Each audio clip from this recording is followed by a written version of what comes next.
For any new mums out there, the experience is beautiful, spiritual, overwhelming, life-transforming, and everything else in between. In the words of Myla and John Kabat-Zinn, in giving birth to our babies, we may find that we give birth to new possibilities within ourselves. When I was younger, I remember my mum saying to me, wait until you have your own kids. It hasn't happened yet, but the point she was trying to make is that we cannot really understand the journey of parenting until we become parents ourselves. The relationship we have with our parents can change over time. Many people don't have a great relationship with their parents, and some people have the most amazing and confidence-affirming relationship. In some cases, it may not always be smooth sailing. In other cases, we may not truly understand why our parents do the things they do. It can baffle us as adults and also impact our journey throughout life. Yet, when things go wrong, when we need that comfort and support, deep down, we know where we need to go. We go towards that motherly love for that comfort and unconditional love. In the words of my favorite author, Maya Angelou, a mother's love liberates.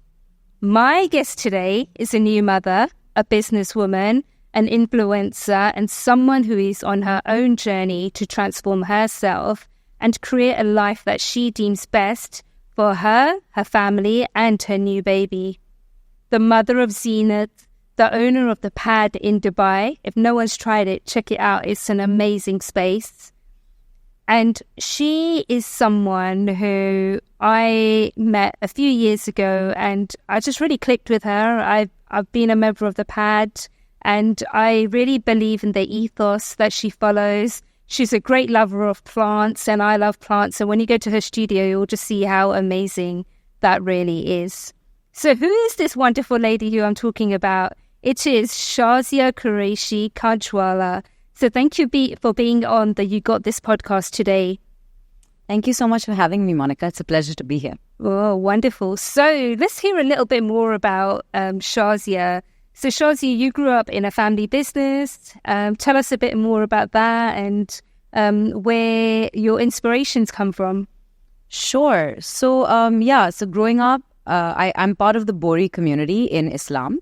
And most Boris are business people, right? So I grew up in a business family as well. My grandfather, my father, they're all entrepreneurs. And it was never a doubt in my head that at some point I would own my own business. It was just a question of where, when, and how. So when I moved to Dubai after I got married to my husband, my now husband, I knew that I had to start something. I just wasn't sure what. My aunt is Yasmin Karachiwala, who's like a Pilates icon in India. And she brought Pilates to India 25 years ago. And so she was like, why don't you open a Pilates studio under my franchise in Dubai? And in my head, I'd heard a lot of podcasts saying, if your first venture fails, you're much more likely to be successful in the future. So I was like, oh, my first venture can fail, and then I'll succeed. But the investment was so large. After I invested all this money, I was like, this cannot fail. I need to put in everything I've got. So opened a Pilates and dance studio because dance is my husband's passion. And it's been 6 years just last week. Amazing. And I love that journey you spoke about, and also your own reflections of it has to succeed, and almost being open to this concept that businesses can fail when they first start. One of the beautiful things is that you bring your baby Zenith to the pad, which I think is really beautiful. I grew up in a family business as well, and from a really young age, we were like behind the counter, interacting with customers, learning about the trade. So it's a great start for anyone to learn about the business world. So she's definitely got a great head start on that one. Well, that's amazing that you said that, because until now I've never thought of it like that. I bring her to work because I just can't be away from her. It's really for personal, selfish reasons. I have to go to work in the morning and then again in the evening because that's how our classes are placed. And I don't take her in the evenings because that's kind of a winding down time. So anyway, there's a couple of hours in the evening that I don't see her. If there was also morning hours, I probably wouldn't go to work at all. So I take her just so that I feel better that she's around me and I can do my thing knowing she's there, So, but also, as you rightly said, I see her watching me when I teach, she's like staring at me while I do my sessions. And I know that babies are, the first 2 to 3 years of their life, they're complete sponges. They're just absorbing so much that she's absorbing everything. So it is a great head start, indeed. Amazing. And, when we spoke and we had the pre-conversation before today's session, we spoke about the fact that it is a privilege to own your own business. And there are so many working mothers out there who we don't have this luxury, that have to pay for childcare, be away from their children 9-10 hours a day. And that's something that a lot of women I've spoken to find challenging. So it is a privilege for you as well, isn't it, to have this ability? Absolutely.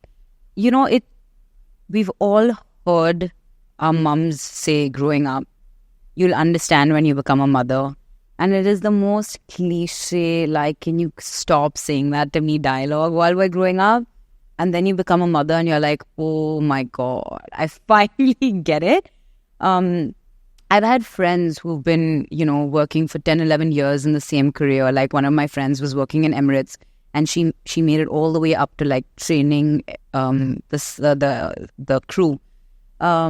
And then she had her baby, and after 6 months, she went back to work. And after one day of work, she came back and she quit her job. And I didn't have Zeenats then. And I didn't understand. I was like, you've not even given yourself a chance to go back. Give it like a few weeks before you decide. How can you decide in one day? After having Zeenat, I totally get it. Like the first day I had to be away from her for like 3 hours. I couldn't wait to get back to her. If I knew my job was 9-10 hours a day away from her, I don't think I would have done it either. So I'm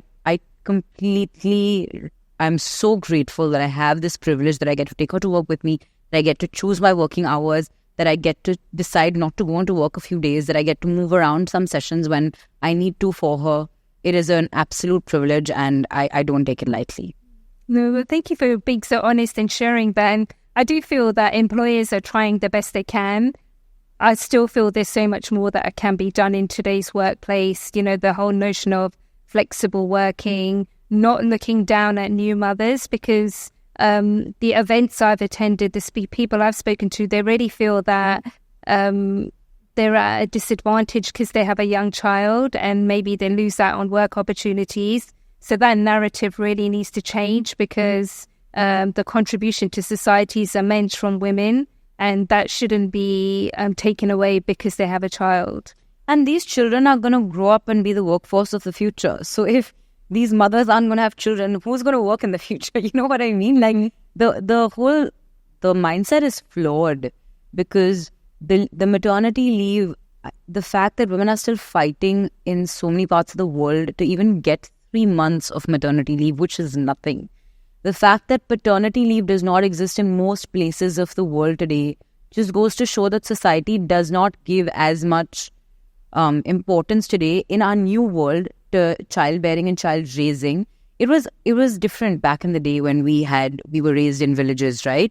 You had the entire village supporting you. So when the father went out to work, you had the aunts and the neighbors and the grandmothers all chipping in. And we just live in nuclear families today. That support does not exist. So women paying for childcare, for nannies, for all of these things, just so that they can be at work supporting this child, and then still feeling like even though they're doing so much and paying so much more, they still have the lower grade job, or they're not getting paid as much as men because they're new mothers. It's just completely ridiculous. So yeah, I mean, look, I support the narrative that needs to change, and so yeah, thanks for supporting that. And no, I think it's going to change when women who are in leadership positions start hiring other women who are at ages where they're going to have children, at childbearing ages, and support these women who are having children. And that is really important. When I was working with my dad back in Bombay, I was heading HR for him. And I don't know if he'll be happy about me sharing this, but it's not just him as an Indian entrepreneur. It's most Indian entrepreneurs today who say, let's just, when you're hiring, make sure that the woman already has her children, because if they're at that childbearing age, now the maternity policy has changed, and it had just changed when I had come in. Like you had to pay, if I'm not mistaken, 6 months of maternity leave, right? And that is a really big cost for any Indian company which is not used to paying a single day of maternity leave. You're like, I'm paying for 6 months of unpaid for person who's not working. And I was like, I've obviously fought back saying, I'm going to be at that age soon. I'm not married yet, but I'm going to get married. I'm going to have a child. And you're saying you wouldn't hire people like me, but I'm a huge asset, hopefully, to your company. So what are you talking about? So being in leadership positions, women and men need to start changing that and start hiring more women at this age and supporting more flexible working hours, more paid leave for maternity and that's the only way it's going to change. Yeah, absolutely. It's that women raising women. Like everyone's been through that experience and moving away from judgment and actually lifting each other up. I think that's where the narrative will change. Yeah. Awesome. Okay, so you're a new mom to Zenith. Let's go straight into this. What's that journey been like for you? It is very overwhelming. It's an absolute mixed bag of emotions. Very hard to put into words, but I will try my best. It's love like I've never felt before. It's like my heart is now rolling around on her playmat, like hitting her head in different places. I'm an older mother. Like I didn't have my daughter young. I'm 32, and I've really worked on myself a lot over the last 10 years, in terms of, more than even therapy, meditation courses, retreats, ayahuasca courses, just trying to see how I can be a better person before I create another person, and of course I'm not there, I'll never be there, but I've really worked on myself. And even then, there are moments of extreme frustration. Just like, can you please just stop crying? Like, can you please stop whining? Like, right before coming here, she kicked me. I was playing with her and she kicked me really hard with her heel on my face. It was red and I had to ice it. And I was like, I'm going to shoot a podcast. Like, why did you have to do this? So it is totally a mixed bag of emotions. But there was this line that I never forgot. I never understood. And now I can never forget. A child gives birth to a mother. So I always say I've given birth to two people, my daughter and myself. I'm discovering a whole new person of who I am. It's beautiful, so poetic. Yeah. So this journey, like you went on this journey to get to know yourself better, and it's this self-love journey as well, isn't it? Like the more you get to know yourself, the more you understand who you are. Absolutely. You also kind of realize, I was just thinking about it this morning. I have never been kinder to my body in my entire life than I am now. Like today, I look at myself in the mirror and I think I look great. And I'm 12 kilos more than my normal weight. When I was 12 kilos less, I would look in the mirror and say, I'm so fat, I've got to lose weight. My stomach is looking big, my thighs are looking big, my arms are looking big. Something was always wrong. I've had body image issues growing up, and that never they say it never leaves you. I think it leaves you when you have a child if you're aware enough, because I'm so conscious that the way I think about my body is the way she's going to think about her body, that I consciously make it a point to look at myself in the mirror when she's watching, say, I look so beautiful today, and like touch all the rolls of my body and say, this looks beautiful, because they're learning and they're listening. And I've grown up seeing my mother, who is stunning and beautiful and very, very, very thin, pulling her stomach in and saying, I need to lose this weight. And that's how I grew up. And I don't want Zima to grow up like that. I want her to grow up with the reverse of that. Knowing that no matter how she looks, she's beautiful. And your beauty doesn't come from your looks anyway. It comes from all the other things in life. And the fact that you're in this industry as well, body image becomes such a big influence as well. I mean, how did you process that whole journey of going through pregnancy and then being in this industry? Like, how did it help you or not help you? It was really hard. The first couple of months, the first 4 or 5 months, everybody's very quick to tell you, oh, you won't start showing until you're 5 or 6 months. I put on 10 kilos in month 3. So I was like, is something wrong with me? Like, what's going on? Why am I suddenly, I'm bloated and I'm putting on weight and my face is puffy? And my husband would keep being like, listen, you're creating a human being. It's okay. It doesn't matter. But that journey was not easy to just see my body expand when every time you go to the gynac, they're like, your baby is now 200 grams and 500 grams and you've put on like 12 kilos. And you're like, my baby's 500 grams? What are you talking about? So you have to really ground yourself and remember that it is a miracle that we are able to create life. I was able to create a new life just by means of this body. And so every time now, and I still go back to, my thought patterns of I need to lose weight and I keep reminding myself that how can I hate a body that has created the most beautiful human to me? It's a disservice.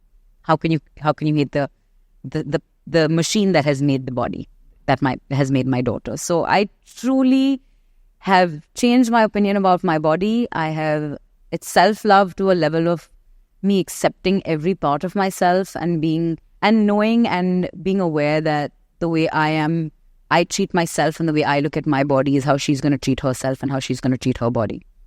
So yeah. It's amazing. I love what you've said, that, you give birth to yourself as well as to a baby. Yeah. Because it's an experience you've never had before and things like that. So say there's a new mum out there or someone who's maybe got a baby the same age as you, like, how can they look after themselves and their own emotional well-being? First of all, if you can afford help, get help. Honestly, like, as a new mom, I felt really guilty of paying for help or nanny. In Indian culture, we have something called a jhapa who just comes in to take care of your child when your child is a newborn for the first 1 or 2 months.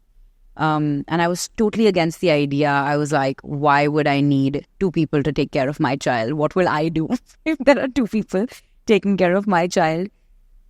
But you need to rest. The first 2.5, 3 months are very overwhelming.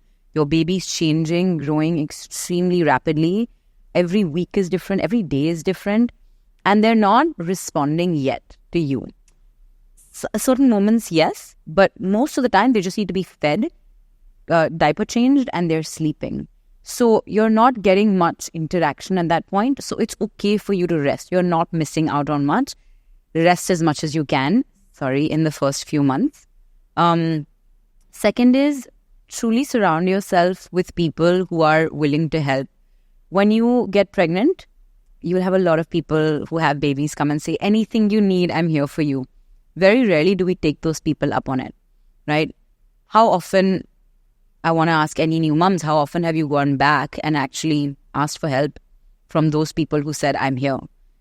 And I did. So my daughter goes for evening walks at 6 p.m. every day. And 2 days a week, I was doing privates at 6 p.m. I was teaching. And I couldn't take her for walks. Now, one option is I could just have let her go with the nanny. But I'm also not coming home for bedtime for one of those 2 days. And I just felt like I didn't want the only person she saw in the evening to be the nanny. I just wanted somebody else who could play with her, talk to her, give her love. And my nanny loves her. She's fantastic. But just another person giving her love in a different way if I wasn't there. And I thought really hard about what to do because my husband couldn't be there either and I couldn't be there and we don't have family here. And so I reached out to my mastermind, which is my really close group of friends over here.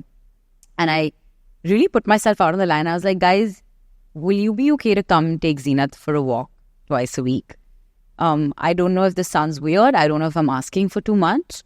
But I really would like her to be with someone who loves her. And there are 5 people in that group besides me. All of them said, yes, let us know when. There's also the other element of they all have spouses and they all came with their spouse. And the spouse is like, we're going to take her daughter for a walk and she's not there. That's both curious and amazing. Like, she's allowing us to take her daughter without us, but also why? But to me, it's like you have to use your community, and your community isn't always your family when you're living away from them. Sometimes it's just reaching out to your friends and be like, hey, I really need you to just do this one thing for me. And even if you're not teaching, you just need an evening off. Can you take my child for a walk? And they'll show up. And when they do, that's how you get some time off for yourself. So yeah, reach out to your community. And get help if you can afford it. Those are the two tips I have. They're getting some true love on today's podcast. True love. Always. When I spoke to you and I did the introduction today, it was all about the many hats that Shaazia wears, right? So those things, I presume, have changed as a result of now being a mum. So what do you see as your new world now and the roles you have? She's my number one priority. Everything else is secondary. So everything that mattered before, whether it was BNI, my classes, my friend's wedding, my friend's bachelorette, my sister, my parents, my husband. He's going to hate that I said this. But everything now takes a backseat to her. She comes first. I was meant to go on a friend's bachelorette just 2 months from now. She would have been 7 or 8 months. I booked my tickets because my in-laws were coming down. We had everything planned out for that period. My husband was going for his friend's bachelorette. I was going for my friend's bachelorette. And it was like a 5-day period. And society is very quick to tell you, yeah, you need the break, Go ahead, do it for yourself, take a break. And that's what everyone around me was saying, including my family, my friends, take the break. So I booked my tickets and I felt so uneasy. Every time I looked at her, I just felt, how can I leave this child? She's been inside me for 9 months. She won't even have been outside of me for 9 months. How can I leave? And I just decided, you know what? I don't need a break. I'm very happy spending all my time with her. My break is when I go into work for those 3 hours. That's my break. And anyone telling me that I need more of a break, that's their notion of motherhood, not mine. And so I am not going anymore. I'm not even able to cancel those tickets. I'm losing money. But, everything is just so simple. When it comes down to, I want to be there for this child. I want to do the best for this child. And that's all it's about. I loved what you said about feelings. It didn't feel right. And one of the things about emotional intelligence is something may not feel logical. Something may not be what others say to be true. But if within us there's a feeling, and that feeling is so powerful that we know the answer, then whatever anyone says to us, we go with what's happening within. And it sounds like that's exactly what you've done. And actually that's the perfect thing that you've said. And that is the biggest tip that I didn't mention. Trust your gut. There is too much information out there. There is too much noise on what we should and shouldn't do as mothers. There are hundreds of thousands of books and podcasts and, self-help and courses that you can buy. And at the end of the day, and what your mother says and what your mother-in-law says, at the end of the day, you need to do what you feel is right for your child in this moment, because nobody else understands what this child is going through as much as you do. And sometimes you can't even explain in words.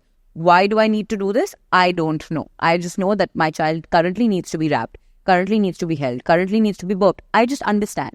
And mothers understand. But the world today has made lots and lots of money making mothers not trust their gut. And so just trust your gut and you'll be and you'll make mistakes. It's not like you won't, but you'll just be a much better mother for it. Wonderful. Thanks for sharing that. Your relationship, so you mentioned your husband and he said something really positive, like you've got a human growing within you. So how are those really close relationships, your husband, your mother, how are those things evolved during this period? Two very separate questions, my husband and my mother. We'll get to them one at a time. My husband has been the most supportive, incredible human being ever. I am so grateful for him. And I'm blessed. I'm absolutely blessed to have him. He has been the antidote to any of my upheavals, arguments, fights with my mother, with everybody else in my life. He's literally the antidote to calm me down. It's not like we don't have arguments, we do, but 95% of the time he just is there for me to lean back on, right? That relationship has changed in that most of our conversations now revolve around Zinat. And it's hard for us to talk about anything else besides we also work together. So we talk about work and we talk about Zinat, two of our babies, There's very little else that we talk about. We're both okay with it though. So that's kind of how that's changed. With my mother, I think it's a very deep question. I've realized what our relationship can be. I think when you become a mother and you start feeling these emotions and you're like, oh my God, my mother felt this. I understand now what she went through when she had me. And I feel like our relationship can be a lot more. Maybe I haven't put in enough into it. Maybe over the years, she's started putting in less because I haven't. I don't know, whatever the situation is, I now have a higher expectation from our relationship because I feel like this is such a pure, beautiful relationship and it can be so much more. And I know it is from her side because I'm a mother now and I know that she feels all of those things towards me. And maybe I've just not been there for her as much or been there for our relationship as much. And I'm fully planning to heal my relationship with her after I become a mother. This nicely takes me onto my next point. There's so much talk about intergenerational trauma.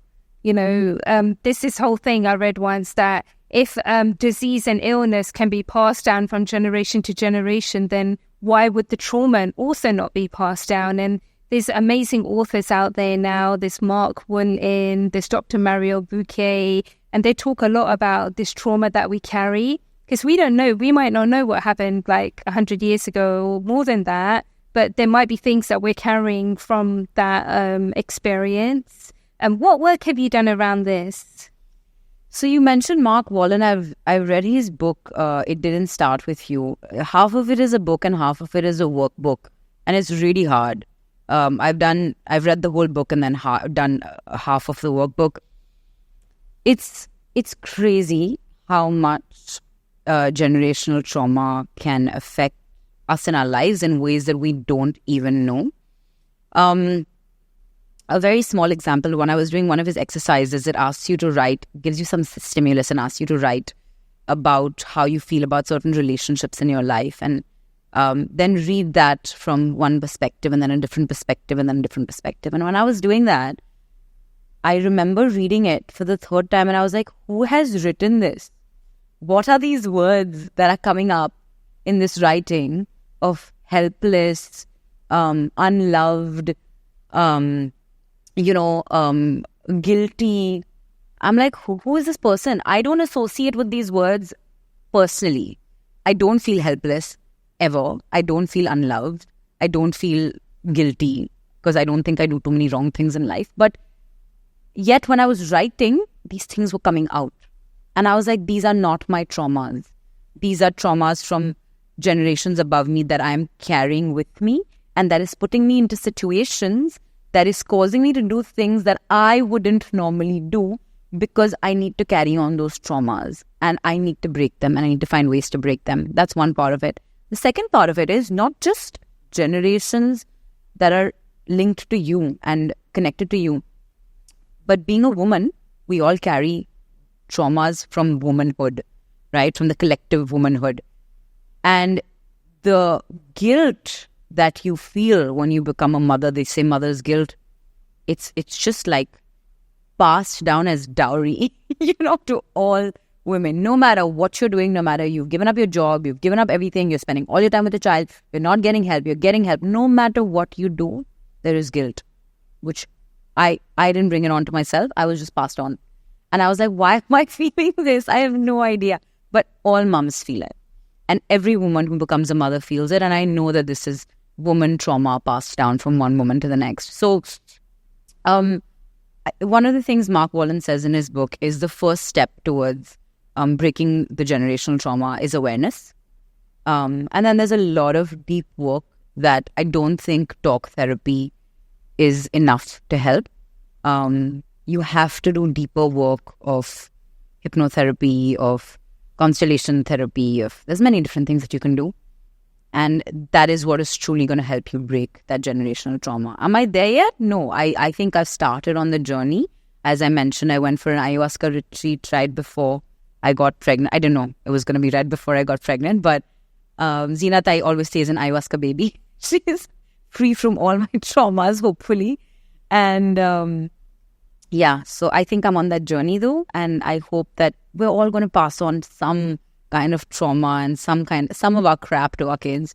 But I hope that it's not at least the stuff that I'm aware of. And also it's about doing the best you can with what you know today. Yeah. And when we look back at our parents, they were doing things that they could at the best of their ability at that time. Absolutely. And we don't realize that until you get where I am. So yeah, there you go. You've said it. The best, yeah. It's really interesting that we're talking about this subject because just this weekend I watched the movie It Ends With Us, and it's a story about domestic abuse. I know that's got nothing to do with you in that respect, but it's about a pattern. The mother suffered it, the daughter suffered it, and then when the daughter had a baby, she made the choice to break that cycle. Hence the book being called, and the movie being called It Ends With Us. And I think that's so powerful, because until we break that cycle, we're just going to perpetuate a message and a behavior that will carry on changing unless we break it, right? Yeah. And it's work, to break your generational trauma, that it's so easy to keep living the same traumas out, to keep going through the same patterns. But to change that and to break it requires very uncomfortable work, some of which I know I did when I did my ayahuasca. It was when people ask me how it was the most uncomfortable, intense experience I've ever had. But it also made me come out a very different person with very different realizations. So every time, if you're doing some kind of work or therapy around generational trauma and it's easy and you feel really happy and positive, I don't really think it's working. This work is dark, it's hard, it requires you to go to some very uncomfortable places and work at those places and then come back to reality and you'll find change. You mentioned the ayahuasca that you did. There may be many people out there who don't know what that is. Are you comfortable to talk about it a little bit in terms of what the experience is? Yeah, sure. So ayahuasca is a plant medicine that stems from the Peruvian forests, jungles. And there's a lot of plant medicines in the Peruvian jungle. But I think it was cosmically meant to be that ayahuasca, along with another plant, was mixed together out of the hundreds of thousands of plants. And when someone ingested it, they realized that it took them to a different realm of consciousness that helped them heal things that they couldn't in the normal realm. So it's known to cure depression, to cure anxiety. It's known to take you back to your childhood, which I went back to. It's known to take you back to some past lives as well, and to make you just realize that everything is connected. So that's what I went for. It was a 9-day silent retreat that I went for in Spain.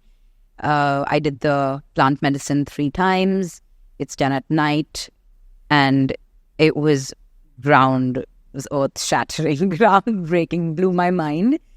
I think I definitely stopped breathing for a couple of minutes because I don't remember much, but I distinctly remember going, I hadn't breathed in really long, and almost like an awakening, of sorts that was happening within me. And I was realizing so many things, so many layers I had been adding on, one of which the most kind of front layer of my body image. How do I look? And it was such a loud voice in my head. Every time I'd walk into a room, the first thought is, what are people thinking about how I'm looking? And I didn't even realize it because it had been there for so long that is just how I was living life. What are people thinking about how I'm looking? Maybe they're thinking I'm looking fat. Do they think I'm looking good? Do they think I'm looking bad? It was always about how are other people thinking I'm looking. And so my first experience of, I think, I don't even know how many hours because they don't have clocks around, probably 8, 10, I don't know, was breaking free of this mold of this body and realizing it is simply a spacesuit that we're living this life in. This body is nothing. So giving someone a compliment of you look really good isn't really a compliment. I haven't done anything to look this way. It's my parents' genes. telling me I'm a beautiful person who has a beautiful soul is a compliment to me, right? So that was one of my first realizations of ayahuasca, which led to a lot of changes in my life. Well, Shaazia, you're a beautiful person and you have a beautiful soul. That's why we are here today. Thank you. All right. So you've gone on this journey. You've worked on trying to break these patterns or heal these patterns. So what tips can you share with our audience around navigating motherhood? So you've given tips on emotional supporting yourself emotionally and things like that. What about this whole journey of motherhood? Well, what can we do? What can we share with those mums out there, new or old? So for me, I'm the kind of person who reads a lot. I like to equip myself. And to be honest, the first 3 months of motherhood, no amount of reading can prepare you for that. Nothing can prepare you for that. But after your baby turns 3 months old, all of that reading kind of comes into play. And a couple of books have really, really helped me. One of them is Montessori Baby. So the Montessori method is a beautiful method that talks about not treating your child as a human that does not understand, but rather treating your child as someone who's giving you cues on what they want at any given point of time. And when you start looking at your baby to help you raise them, it's a very different way of raising your child than thinking, I know better, and the baby doesn't know anything. So the Montessori Baby really took that pressure off of me as a mother to say, I need to know what I'm doing, and put it as a mutual relationship. As we're doing this together. My baby and I are doing it together. My baby is going to give me cues and I have to respond to them. That's one. So Andy Purikam has a beautiful book on motherhood. He's a man who's written a book on motherhood, navigating pregnancy. And it's ironic because you're like, how does a man write a book on pregnancy, right? And he even says that in his intro. He's like, listen, I don't claim to understand what mothers go through, but what a lot of mothers go through during pregnancy and after is very similar to what a lot of people go through in life in general. The emotions are the same. It's just a different situation. And so he talks about how to deal with those emotions and meditations through it. And that has really helped me to kind of keep my calm and keep kind of collected through the whole thing. And the third book that I love is called Hunt, Gather, Parent. And it's about what ancient cultures teach us about raising children. And the biggest takeaway from that book is your children are watching you and taking cues from you. So when we get angry at a child, we're teaching them, giving them practice of how to be angry and how to respond to anger. So when your child is angry or throwing a tantrum or upset, if you can find it within yourself somehow to stay calm, they will eventually emulate your calm behavior. But if you get irritable and angry, you're teaching them how to get irritable and angry. And so that was a brilliant takeaway. And that book is, it is full of little tidbits. If you have a toddler, Hunt, Gather, Parent is a book you must pick up and read, because it is full of easy exercises that you can do to like dissipate tension situations with your toddler. So I love that book. These are the 3 books that I would recommend. But I'm also someone who's a reader. If you're not, depending on what kind of stimulation you like, whether it's visual, whether you're an Instagram person, follow people. There are so many accounts today on Instagram of people who tell you, a better way to do things, a better way to talk to your children, a better way to say things, and, follow those people, someone who resonates with you. And at the end of the day, like I said, trust your gut. It'll tell you where to go and what to take you. Some mums I know have never read a single book on parenthood and have still done amazing. I'm a reader, so I like to equip myself, and other mums are not. So do what feels right by you. You cannot be a wrong mother. Just like we are all works in progress, so is that journey of motherhood as well. And you've mentioned people who are on Instagram and influencers. So you're sharing a lot about your motherhood journey. You're also giving some tips. I think I saw a tip on how making your own DIY water wipes at home and things like that. So at times you're quite vulnerable as well about the things you share. Yeah. What is the purpose behind sharing those kinds of things? I constantly ask myself that. Why am I sharing this? It's a couple of reasons. One is it's a log for me to remember how I felt at that particular moment, because it changes so rapidly. What I felt in the 3rd month is very different from what I feel today in the 6th month. So I go back quite often and read my posts and think, wow, I was feeling this and I got over this. So it's kind of like a public journal. for me. And the second is I've had so many people. I don't have a very big following. It's not crazy large, but I've still had so many people come up to me and been like, we can so relate. And thank you for sharing that.